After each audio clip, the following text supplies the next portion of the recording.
being around rodeo after that was tough. It was really tough. And, being around my buddies that were still fighting bulls and all my bull riding buddies that were just continuing on with their careers, and mine was done. And that was hard. Yeah. Welcome to the Carla Rand Show, a weekly podcast designed to dig into the lives of everyday people. People who are making a positive impact, people who have risen above and overcome obstacles. Insights and stories from ordinary individuals who inspire us all towards the truly extraordinary. Here's your host. Hey, it's Carla, and I had such a great conversation with Kynan Vine. He coordinates rodeos. He works for the Calgary Stampede, and so he's got a lot of responsibilities there with running events, and he's done stuff at the Canadian Finals Rodeo as well. And it was really, really interesting talking to him. And one of the coolest thing about his story that I think is that he donated one of his kidneys for his mother, and she was able to get a kidney and, continue her life. But in order to do that, he had to give up his bullfighting career, which is like all he'd ever wanted to do. Even as a kid, he just wanted to bullfight. So he talks to us, and I thought it was so important, especially now with COVID, where a lot of us, we can't do maybe what we thought was our path. We have to shift, we have to pivot. But he talks about it's not what we do, it's who we are as a person. We're human beings, not human doings. And he talks about that. And that was so powerful right now. So if you want a little bit of hope, if you just want to hear an interesting story, if you want to get some inspiration, this podcast is going to do it for you. And so I'm just so happy to have Kynan talking, and let's get into the conversation. All right, you guys, I've got Kynan Vine with me today. And Kynan, I'm so happy that you came today. We had a chat, I guess it was a few weeks back, and I had such a good conversation, and I was like, I can't wait to talk to this guy.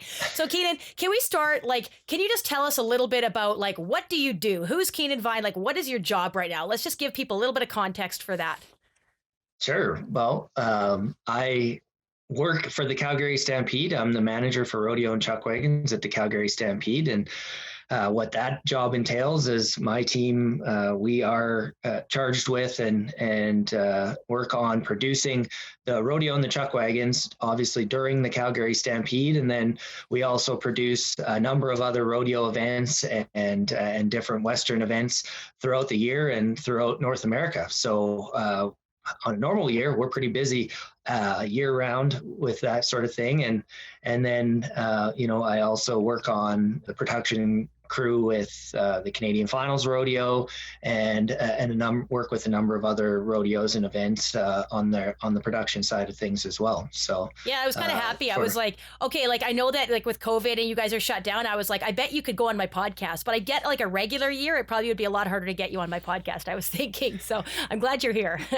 Yeah, this time of year, maybe we're just a little bit slower, but then again, the Calgary Stampede bucking horses are actually coincidentally off to the national finals right away here. So on a normal year, we would be preparing for our team to get ready to go down to the national finals as well. And some years we produce rodeos right up until Christmas, and some years it's a little quieter. But for the most part, people always say, oh, you work at the Calgary Stampede. What do you do? Well, this is what I do. Oh, what do you do for the rest of the year? I'm like, yeah, the Calgary Stampede in itself, we have many, many hundreds of year-round employees, and a lot of us are really just planning from year to year, preparing for the next year's Stampede. So there's a lot that goes into an event of that size, and even in our own separate departments, there's still lots and lots of planning that goes into it.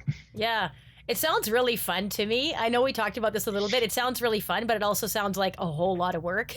and we can talk about that a little bit more later because I want to get into that a bit more. But let's talk about you specifically, who is Kynan Vine? So tell us a little bit about, your upbringing. Where did you grow up? Siblings, family, just some of that stuff, so we kind of have some more context of who you are, Kynan. Yeah, I'm grew up in a small town, on a farm just outside of a small town near Medicine Hat, Seven Persons, Alberta. Shout out to Seven Persons. And coincidentally, there are quite a few more people from Seven Persons than Seven, but lots of rodeo cowboys that came out of there. And I am a second generation rodeo cowboy. And my dad was a bull rider and a bullfighter and dabbled in bareback riding and all sorts of things. And so that's how I was raised in rodeo and became a bullfighter in rodeo. And my brother was a bull rider and a bullfighter. And so we both rode bulls and fought bulls for a long time. And that would be, I guess, how I got my start in rodeo through my dad, and also on the production side of things, because my dad was the chairman of Box Springs Rodeo, which was an amateur rodeo outside of Medicine Hat, and so I was involved with that from the very beginning. And my earliest memories of replacing all the toilet paper in the outhouses and weed whipping, and all the glamorous things that go into putting on rodeos and large events. And so that's kind of my background in the sport and how I got into rodeo. And and that's kind of also been my life. So the background on me is that's what I've done for 35 years. I've been involved with the sport in many different facets, and that's been my job and my career for in different areas, but since I started working and up until now. So what do you love about rodeo? Like, I know you didn't really have much of a choice. You had to get involved, but what kind of kept you in it? Like, what was it that you really liked about it, Kynan? I think always I can remember going to, my dad was a rodeo clown when I was growing up. From my memory, he fought bulls and then started rodeo clowning. And I can remember going to visit schools and, my dad would get me to go up there and talk to the kids at the schools about being a sheep fighter or whatever else. And I thought it was just so cool that these kids were so interested in what we did, and were excited to come to the rodeo, and we got to hand out tickets. And I think that was really from the beginning was what drew me to the sport and maybe to the entertainment business, is this how excited people were to come and watch us and for us to perform. And of course, I always wanted to be a bullfighter. My dad was a bullfighter, and I just being in the locker room with guys like Ryan Byrne and Kelly Lacoste and all these legends growing up, and there was nothing else that I wanted to do more than become a bullfighter. It's what I was for Halloween for probably 10 years in a row, and that was it. So, that was my passion, and that was what I wanted to do. That was the one thing in rodeo, and out of all the events and anything, that really stood out to me. And I skipped right from being a sheep rider right into being the sheep fighter, and carved out a career for myself as the best sheep fighter in Southern Alberta. So good for you. That's awesome. Yeah. So what are some obstacles that you've had to go through, Kynan? Like, whether when you were young or maybe, more in your life now, like what are some obstacles? And we're going to talk about your mom and like that whole thing too. That was obviously a big obstacle, but is there anything else that stands out to you, Kynan, or did everything run pretty smooth in your life? Oh, you know what? I think there's always, I guess you could call them obstacles, but our family didn't have a lot of money. That was a starting, I guess. Back then, you didn't think about that as an obstacle, but we did the best we could with what we had. And I think actually when your obstacles become your strengths and maybe things that you've developed skills for over the years, but we were always having to watch our money. And when we wanted to go rodeoing and go steer riding, we had to pay for it. My parents didn't have the money to be sending us down the road and paying our entry fees and the fuel and the hotels. So as soon as I made a paycheck riding steers, that started going back into getting myself down the road. And looking back now, that's a huge thing for me, is knowing how to watch your spending and budgeting and making an actual business out of what you're doing, rather than just, I guess, thinking that everything was always sunshine and roses. And those types of things. And then, I think other obstacles too is just kind of in anything where you start, where you are at in the sport, a lot of opportunity for me in rodeo. And my dad was well connected in the industry, but maybe not as in the politics of the sport, maybe not as well connected as other people. And that's a factor. So I think those are the types of things that you always have to learn how to deal with and adapt to. And I always thought the harder you work, the more opportunity is going to come your way. And, I think it does. It's always nice to have a little help here and there and get a break from somebody once in a while, but you can carve your own path if that's the case. I think it's cool too. It's interesting because like one thing I'm picking up on is you learned a lot when you were little. Like, it's not like, okay, Kynan waited till he was 18 and then he finally started, getting involved in the rodeo or doing what he wanted to do. Like, you did a lot of that stuff right off the hop as a kid. And that's kind of what drove you. And like, putting toilet paper in the outhouses, whippersnipping, right? Like having to pay your own way going to the rodeos. Like, it sounds like you were set up pretty well to be successful in life at a young age, right? And I guess that's a lot of that's to credit probably your parents and just like you had to step up and do it, right? Like it seems, I don't know, I just feel like a lot of parents, maybe it's just society or culture, but they feel like they have to sort of pamper their kids a lot. Um, so anyways, I just thought that was kind of cool. Yeah, there was no pampering in my household. Yeah. My dad called them tough guy lessons, and it didn't matter if it was life being tough on you or if actually somebody was being physically tough on you. It was, just a lesson to be learned, I guess. And yeah, I think there is a lot of that, and I don't think you're protecting your kids or setting them up as well in life. And I'm not handing out any parenting advice to anybody here, but just from my own experience, that yeah, when you wanted something or when you were a part of something, you just had to work for it. And I guess that wasn't ever really a discussion in our household. If we were going to put on the Box Springs Rodeo with a small committee of 7 or 8 people, you did have to go out there and mow the lawn and get everything set up and, go in the announcer stand that hadn't been in for a year and clean out all the bird poop and whatever. That was just what you did. And, I think that's a big part of it too, is being willing to pitch in where you can and build those, skills that who knows if you're ever going to need them, but why not be willing to learn? And, I guess in circumstance, sometimes you don't even think about it that way until later on in life, where you say, well, yeah, I guess by the time I was 12 years old, 13 years old, I had a job and I was making money for myself, and that turned out to be a good thing. Mm-hmm. So Yeah, there's so many different ways to do it, but I know one thing I tell my kids a lot and they laugh about it. I'm always saying, figure it out. like, like mom's not going to do everything for you. I have 6 kids too, right? So it's hard to like, you can't dote on every one of them. So like they have to figure a lot of stuff out. And so like, I think that sounds like that's kind of what you had to do too, which I think like has helped you in the end. But let's get Kynan to like the big story here, which is the story with your mom. And the kidney. Okay. Like, can you talk to us about that? Because that's a really, like when you told me that, when I heard about that, I was like, wow, that's pretty incredible. So can you talk to us about that? Just kind of start wherever you want to start and then just sort of flesh out that story. Yeah. No, it is a good story. I don't think, it's one of those things when I think back on it, I don't think of it as a defining moment in my life, maybe, or whichever. But again, in hindsight, of course it is. And of course, that's a massive change and a massive thing in life for anybody to go through. But my mom lost her kidneys to strep throat, actually misdiagnosed strep throat when she was 19 and ended up receiving a donor kidney when she was 19 or 20. And the kidney itself lasted over 35 years, which is the longest lasting kidney transplant as far as we know in all of Canada. And so it's quite an accomplishment all in itself. But we always knew at some point that probably wasn't going to continue on, and she was going to need to go back on dialysis and then get herself a new kidney if possible. And so the time came, I think it was around 2011, right around then, when she ended up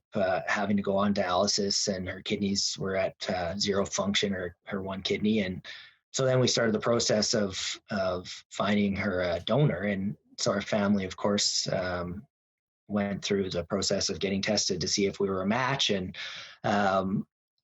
we all ended up, I believe, being a match possibly for a blood type, but that doesn't necessarily mean that you're allowed to or able to donate a kidney or a body part.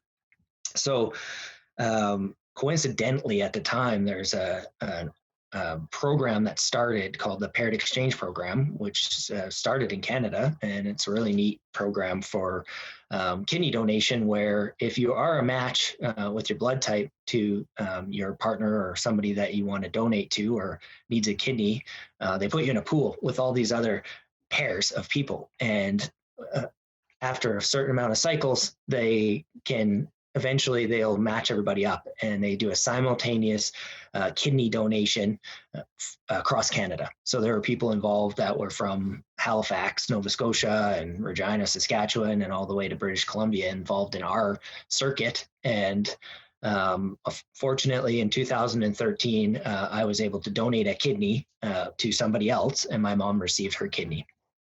So that was in 2013. Wow. Yeah. And what was that like? I mean, getting a kidney removed, I mean, that's kind of a big procedure. Like, how did that work? Do you want to just tell us a little bit about that? Because I mean, you're like, yeah, I donated a kidney, and like, there it is. It's like, that's kind of a big deal. It is the testing to be able to be, I guess, when they say that you're able to, or you're able-bodied enough or healthy enough to donate an organ, and a kidney specifically, there's a lot of testing. There's a lot of testing that goes on. And it was like probably 6 or 8 months of just testing and having to do certain different tests to test my heart, to test my kidney function, to test all these different things, make sure I didn't have cancer or anything like that. So that was quite a process. And then because of the way it works, sometimes the matchups don't actually match up and it falls through. And so it was about a 2-year process before we were able to actually get one that stuck and go through with it. So I had to get retested on a lot of those tests. And it was a major process. And at the time I was still living back in Medicine Hat and driving to Calgary for tests. And it was pretty crazy. And then the actual donation and the surgery itself is harder on the donor than it is on the recipient, because obviously the donor is losing an organ and the recipient is gaining one. So I had quite a few complications from the surgery. It took longer than it was supposed to, and a lot of different things happened. And so I ended up in the hospital for, I believe, about 10 days after the surgery. And most of the time you're able to get out about 3 days after the surgery. So it was pretty crazy. Overwhelming, maybe, I don't know, moments before you go in, when you realize that this is the real deal, like it's happening. And it's a major surgery, having a body part removed. And I think up until that point, I was pretty young, still in my mid-20s, and thought you're invincible. And then right before you're about to do it, you kind of start having those thoughts that creep into your head about what the actual ramifications could be to doing this. But everything turned out. So, and everything worked out. My mom still obviously has her kidney that she received, and she's doing good. So. Yeah. Awesome. That's so, and I mean, was it just like when you thought, okay, my mom needs a kidney and I could do this and I could help, was it just like a no-brainer for you? Like, oh, I'll just do it. Or like, did you wrestle with that decision? Were you like, why do I have to give the kidney? Why doesn't somebody else give a kidney? Like, what was your thought? Yeah, no, I don't know. I think it was, to me, it was a no-brainer. I didn't think twice about it. I think it's one of those things where when you learn your purpose in life and you understand it, that's what I was put on this earth to do. And that's just part of what my purpose is. And so I think, what everybody's belief system is, I believe that God put me on this earth to do that for my mom. And so it was an easy decision for me to make. Now, at the time, I was in the prime, I guess you could say, or maybe even hadn't even reached all of my goals as a professional rodeo bullfighter, and I had to give that up. So the doctors wouldn't agree to do the surgery unless I agreed to quit bullfighting and doing an activity that was definitely could put me at risk of losing my one kidney. And if you lose one kidney, depending on how serious the injury to your kidney is, that's it. You don't survive it. So that wasn't a tough decision, but it was something that I wrestled with, and maybe again until right before the surgery didn't really maybe understand the ramifications of what that was going to do to my life. And so that was afterwards. I think that was a lot of what I struggled with was, that was my passion. That was my number one love in life. And that's what I was, that was my identity. That was everything to me. Bullfighting was everything to me in my life. And I gave it up in a matter of hours. And so that afterwards was definitely a lot more to handle mentally and emotionally than I had probably anticipated, for sure. So what was that like then when you're like, okay, I said I was going to give up bullfighting, but now I have to give up bullfighting. And so now you're recovering, you're starting to feel better, you're walking around, you're doing your thing. And like, did you ever feel like, but maybe I could just go back? Or were you just did it get easier? Was it like, how long did you wrestle with it for, Kynan? And like, how did that impact you? Just that decision that you'd made? Yeah, well, for sure. And I was still able-bodied. I mean, preparing for the surgery, I was working out every day in the gym, and I wanted to be as healthy as I could going into the surgery. And it was pretty normal for me. I was always in the gym. I was always working out and just conditioning myself for fighting bulls. And so, once I got back to being healthy, feeling good, for sure. I mean, and that second thought creeps into your mind about, well, maybe I could just do it, and what does it matter? What are the chances I'm going to actually get an injury? I've never had an injury in my kidney in the last 15 years of fighting bulls, so how is it going to happen to me now? But yeah, I wrestled with it a lot, and yeah, I think at the time maybe people probably didn't even know, because I was already fortunate, but working for the Canadian Pro Rodeo Association in their administrative office. And so I had another job that I could do, thankfully, and another outlet, and I could still be involved with rodeo. But I don't know, I compare it now looking back to your one true first love in high school breaking up with you and dating your best friend, and you just have to sit there and watch it. That's really all the way I can describe it is being around rodeo after that was tough. It was really tough. And, being around my buddies that were still fighting bulls, and all my bull riding buddies that were just continuing on with their careers, and mine was done. And that was hard. Yeah. Mm-hmm. Yeah. So what was it like to reinvent yourself? So there you are, you're a little kid. All you ever wanted to do was be a bullfighter. Every Halloween you dressed up as a bullfighter. Now you're finally a bullfighter, and you're getting better at it, and you're learning, and you're in your prime, and then you have to give it up. Like, what was that like to reinvent yourself? I think I was fortunate enough. I fought bulls for 10 years professionally, and the majority of that I fought for the Kessler family. Being involved with them and learning a lot about how a rodeo is actually produced and what goes into it, and then just with my background, I think I was 15 years old when I produced my first bull riding event. And so I'd been involved in that side of the sport for a long time. And so I guess fortunate enough and luckily enough for me, I was already kind of going down that avenue. And Jim Pipolo at the time was the rodeo administrator for the CPRA and had given me a shot. I was fresh out of college and had business education and marketing, and so he gave me a shot, and I was carrying on doing that work. And I knew, from knowing the other side of the sport, that rodeo especially was in need of people that are passionate about it, young, and maybe care about the traditions of the sport, but wanted to carry on and make sure that we have rodeo around for a long time. And that's kind of what I shifted my focus to, and realized that, I could contribute in that way to the sport. And I had a lot of knowledge and background from being a competitor, from being a contract personnel, from producing rodeos and being a rodeo committee chairman. So I thought, you know what? I think I'm still better off to stay in the sport and pour my energy, my education into this that I love and grew up in, rather than taking my knowledge and my education and going into some other form of business. Yeah.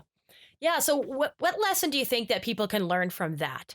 So say somebody else has a similar situation. So maybe they, in rodeo, or maybe they played hockey, or maybe they played some other sport, basketball or whatever, or maybe they sang, and then something happens to them. Maybe they get sick. Maybe they get a cancer diagnosis. Maybe they, they get an injury. What would you say to somebody in that situation right now who's just like, this is all I ever wanted to do, and now I can't do it, and I'm so frustrated?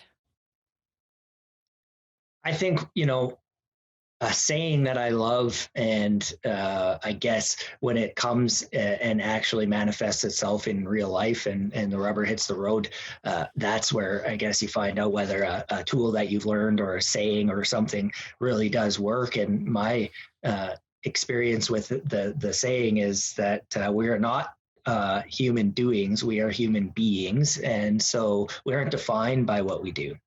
We are defined by who we are, and what our true purpose in life is not to go to a job and or to be a bullfighter. Our purpose is something that we do naturally, that we were given as a gift, and that we give back to the world. And you cannot let what you do as a career or a job specifically define who you are. And for me, that was something that I wrestled with when I quit fighting bulls, when I had to give that up and really say, okay, like, that's not my identity. That's not who I am. And I'm a person outside of that. I have interests outside of rodeo. I have, passions that I can pursue, and and still ways to contribute to society. And I think that's one of the things that we get caught up on, is that's how I best contributed to society and to my loved ones, and how I put food on the table. So how am I supposed to do anything else? Because that's who I am, and that's how I best contribute and give back. And again, that's not the case. And I've had a lot of interesting conversations with a lot of people, especially in the rodeo industry, that's been grinded to a halt in Canada this year, that they're, having to look at that and say, man, like, I didn't even think I was going to have to reevaluate my career path or who I am or what I'm doing. And now I'm being forced to do it. And it's overwhelming. And I often say, like, just go back to the who you are, and that's where you got to start, is just kind of what gives you, what gets you out of bed in the morning, and what could get you out of bed that you never even thought about, and take those skills and knowledge that you've learned from some other industry or some experience that you've had in life, and start applying it somewhere else. So, one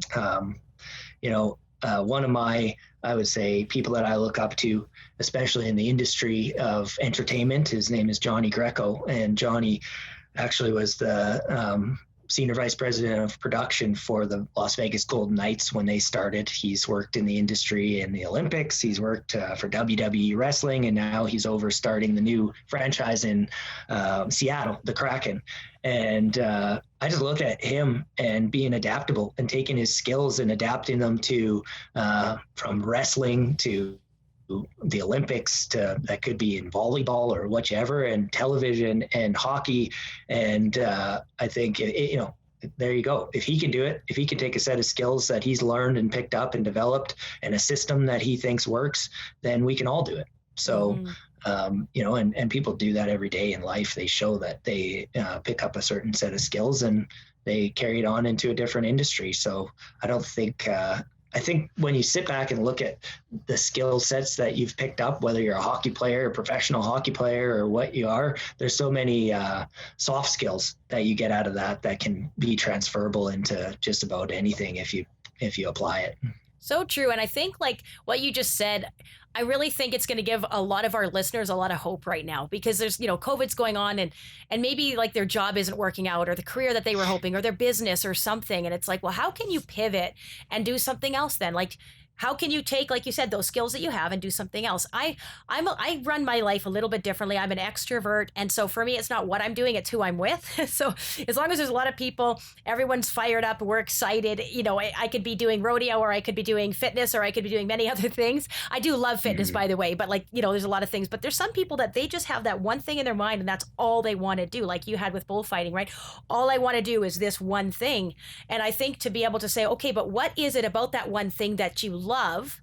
Okay, and then how can you take those things that you love about that career or path that you were on, and take it over here? And I think just to be open and to be creative in a time like right now. How can I take this online, or how can I take this into a different scenario? I think that's going to give our listeners a lot of hope. So thank you for sharing that, Kynan. I really appreciate that. Yeah, and I think it's helpful, even if it's still within your own industry, to want to be creative, want to affect some change or grow and learn all the time. And once you stop growing and learning, really, what do you have left? And that's a detriment to people, and especially in their career path, is if they think they know it all and they quit learning and trying new things. And it's interesting because the last few years we've been able to create some new events for the Stampede, some new shows, and be involved with some things that aren't necessarily Western, we'll say rodeo related. And it gets you excited. We put on a rodeo and more so of a show for the Grey Cup Festival last year, and it's just exciting to create something new and be a part of that, and get to do those things. And like you said, it's about getting excited about what you're doing, and being a part of something that's maybe new or different, or people can get on board with and get excited about. I think that's as exciting, if not more exciting to me, is when a plan comes to life and people on the team get to see it come to fruition and be a part of something bigger than ourselves. And I think that's probably one of my favorite things about what I do anyways, is you're entertaining people, you're making people feel good about being where they are, and the people on our team get to feel good about that as well. Yeah, and it must be so fun to look back and be like, I helped to create this event, and this is such an awesome event. Look how everybody's enjoying it. Like, is that your favorite part, or do you think your favorite part is just like coming up with the event and connecting with all the different people that you have to in order to put it on, or do you just like the whole process? Like, is there anything that stands out to you more than something else about what you do? Yeah, I mean, I guess fortunately, I know probably my strengths and my weaknesses. My one of my strengths definitely is coming up with ideas.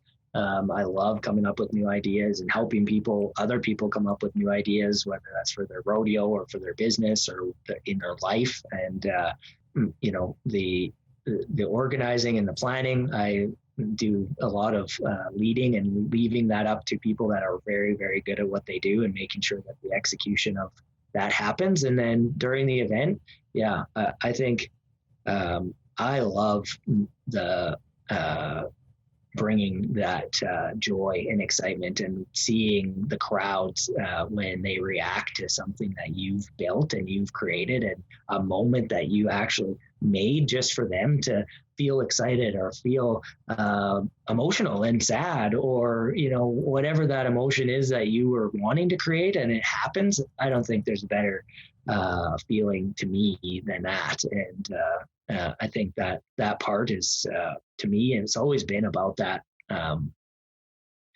making the guests feel good and be excited. And I think, again, it kind of goes back to my love for the sport of rodeo, is we need that. We need people to come and have a good experience and leave feeling like they were a part of something, and they were genuinely excited to be there. And that's what's going to keep our sport relevant, and that's what's going to grow it. So, I want to ask you a question. Like, what do you think is going really well in rodeo? You know how, like, you think, okay, like hockey games, and you think of like all these different entertainment things. What are we doing really well in rodeo, would you say? And then I'm going to ask you the question of what do we need to work on?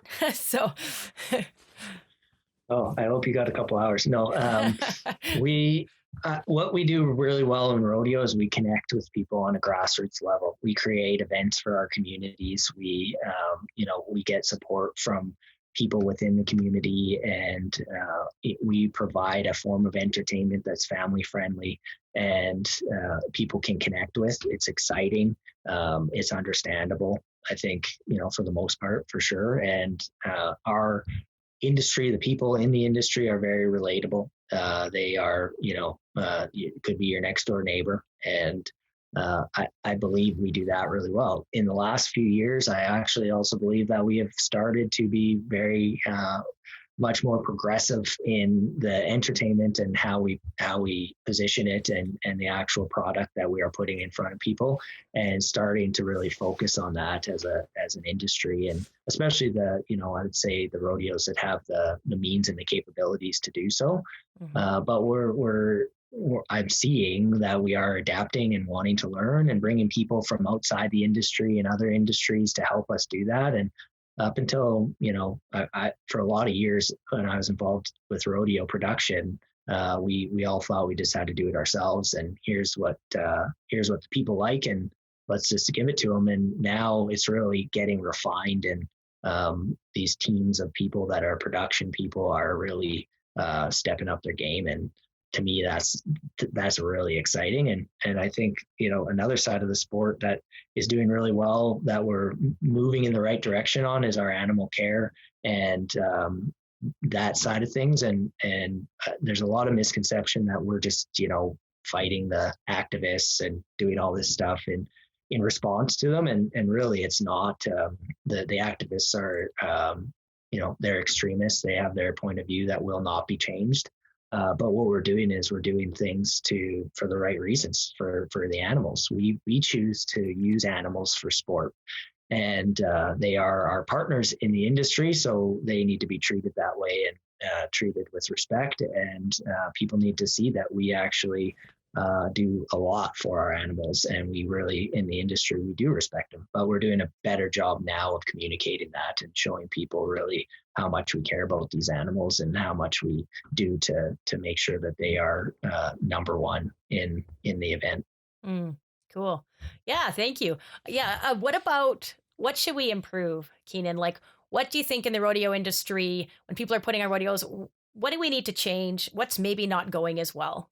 The number one thing that's not going well, and I've said this in any, if somebody asks me the question, and I've, whether that's talking with Brett Gardner on Brett Gardner Live or whoever, is that we aren't producing enough rough stock competitors to sustain the sport for a long-term future. The numbers are, and they speak for themselves, which is to me alarming, that the people, the stakeholders in the industry that would maybe have a better chance of doing something about it, they know the numbers and they still aren't acting on it as quickly and as aggressively as we need to. But the numbers in the rough stock events are going down for sure, all over North America, probably around the world, and especially in Canada. The bareback riding is definitely the number one, and then bull riding is probably trending second. So the industry, if we want to provide those specific events as part of our entertainment package, we need to do something about the sustainability and building and creating new competitors that will be, in the numbers that we need in order to put on an event. So why do you think that's happening? I would say culturally, the shift in urban to rural, the connection, when we talk about people not having a connection to agriculture, that's also an issue. People don't know where their food's coming from. They have no connection because they're maybe once or even twice removed from an urban setting, or a rural setting, sorry. So that's a big thing. At a young age, kids have so much more options now than they did when we were growing up. When I was growing up on a farm and being especially involved in rodeo, my buddies played hockey in the winter and they were farm kids. So I could easily convince them to go rodeoing with me in the summer and ride steers and make a little money and have some fun. Now they play hockey all year long. They, if they play basketball, they play basketball all year long. And it's just harder to carve that out. And then there's the other side of it, is the awareness of how dangerous it is. And parents are the ones that decide really at the end of the day what their kids are going to participate in. And yeah, society's changing in their views, and they don't want their kids participating in a sport that could potentially be hazardous at an extreme level for their children. So I think those are some factors. And then just the fact that the rodeo is not aggressive in our, I'll say, recruiting of new talent. Not aggressive at all. There's no concerted effort, as far as I know. We all kind of do our own thing. Calgary Stampede, we do a lot for supporting youth rodeo. But the actual recruitment which is different than once a kid is already interested in it and we put them through a clinic or get them on a practice horse or something. Recruiting them is definitely it's not going our way. And there's other industries that have proven that if you don't actively recruit, if you aren't doing the marketing and making the sport seem very enticing to get into, that it'll start to dwindle. And boxing is one sport, and there's a few sports. Even hockey is losing numbers, right? So we just got to figure out what that looks like and how do we get kids into the sport, for sure.